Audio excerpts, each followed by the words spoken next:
వివేకానందరెడ్డి హత్య కేసులో ప్రత్యక్ష సాక్షిగా చెప్పబడుతున్నటువంటి వాచ్మెన్ రంగయ్య ఆరోగ్య పరిస్థితి అత్యంత విషమంగా ఉన్నది.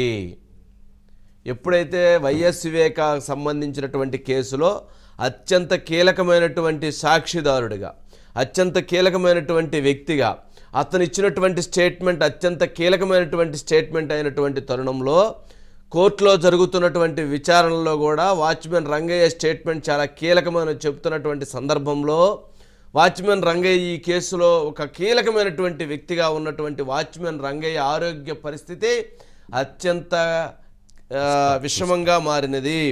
ఇప్పుడు అందుతున్నటువంటి సమాచారం ప్రకారం ప్రస్తుతం అతను పులివెందుల్లో ఉన్నటువంటి ప్రభుత్వ ఆసుపత్రిలో చికిత్సకు తరలించారు. అక్కడ క్రిటికల్గా ఉంది, ఆయన ఆరోగ్య పరిస్థితి క్రిటికల్గా ఉన్నది అని చెప్పడంతో వెంటనే తిరుపతి ఆసుపత్రికి తరలిస్తున్నారు. మరి తిరుపతి ఆసుపత్రికి వెళ్ళేటువంటి వరకు కూడా ఆయన వెంటిలేటర్ మీద ఉంచేటువంటి ప్రయత్నాలు జరుగుతూ ఉన్నాయి.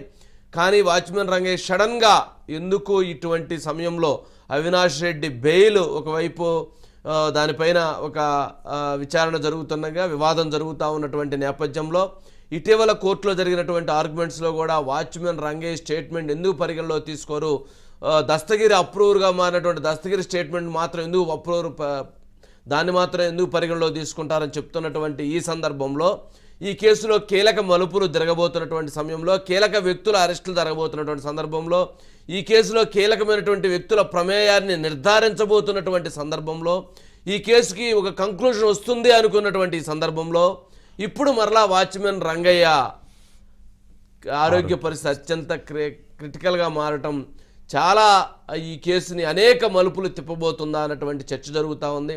ఇప్పటికే మనం ఈ కేసులో చూసినట్లయితే ఎవరైతే ఈ కేసులో విచారణలో ఎదుర్కొంటున్నటువంటి వారిలో ముగ్గురు చనిపోవటం జరిగింది. ఒకటి ఫస్ట్ శ్రీనివాసరెడ్డి అనేటువంటి వ్యక్తి సిబిఐ విచారణకు పిలుస్తుంది, నా వేధింపులు తట్టుకోలేకపోతున్నానని చెప్పని పురుగు మందు డబ్బాతో ఆయన చనిపోయాడు. అది అనుమానాస్పద కేసుగానే ఒక చర్చ జరుగుతూ ఉంది.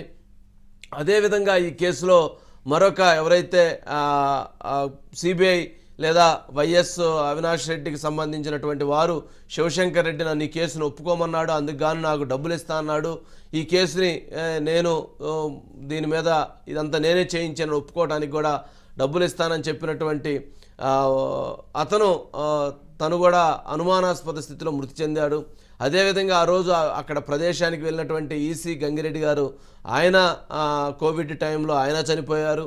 ఇలా ఇప్పటికే అనేక మంది చనిపోతున్నటువంటి సందర్భంలో ఇప్పుడు మరొక క్రియాశీలకమైనటువంటి వ్యక్తి వాచ్మెన్ రంగయ్య ఆరోగ్య పరిస్థితి విషమంగా మారటంతో ఈ కేసు మరింత క్రిటికల్గా మారబోతుంది. మరి ఈ అంశానికి సంబంధించి శ్రీనాథ్ ఉన్నారా?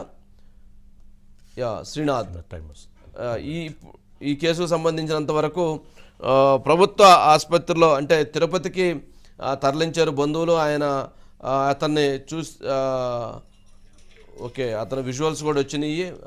అతన్ని వీల్ చైర్ మీద ఆసుపత్రిలో తరలిస్తున్నటువంటి విజువల్స్ కూడా వచ్చినాయి. ఈ కేసుకు సంబంధించినంత వరకు వైఎస్ వివేక కేసులో అవినాష్ రెడ్డి అరెస్టు రేపా ఈరోజా అనుకుంటున్నటువంటి ఈ తరుణంలో ఎవరైతే వాచ్మెన్ రంగయ్య ఈ కేసుకు సంబంధించినంత వరకు ఆ రోజు నలుగురు వచ్చారు. ఎర్రా గంగిరెడ్డి ముందుగా వచ్చాడు. ఎర్రా గంగిరెడ్డి ముందుగా వచ్చి తలుపు తీసి వైఎస్ వివేక దగ్గరికి వెళ్ళాడు. వెళ్ళిన తర్వాత వైఎస్ వివేక బయటికి సిగరెట్ తాగకుండా వచ్చి ఈరోజు గంగిరెడ్డి ఏడే ఉంటాడు అని చెప్పాడు. తర్వాత కొద్దిసేపటికి ఎర్రా గంగిరెడ్డి వెనక నుంచి వెళ్ళి వెనక తలుపు తీశాడు. ఆ తలుపు తీసినప్పుడు ఎవరైతే సునీల్ కుమార్ యాదవ్, అదేవిధంగా దస్తగిరి, సునీల్ కుమార్ యాదవ్, శివశంకర్ రెడ్డి వీళ్ళందరూ వచ్చారు.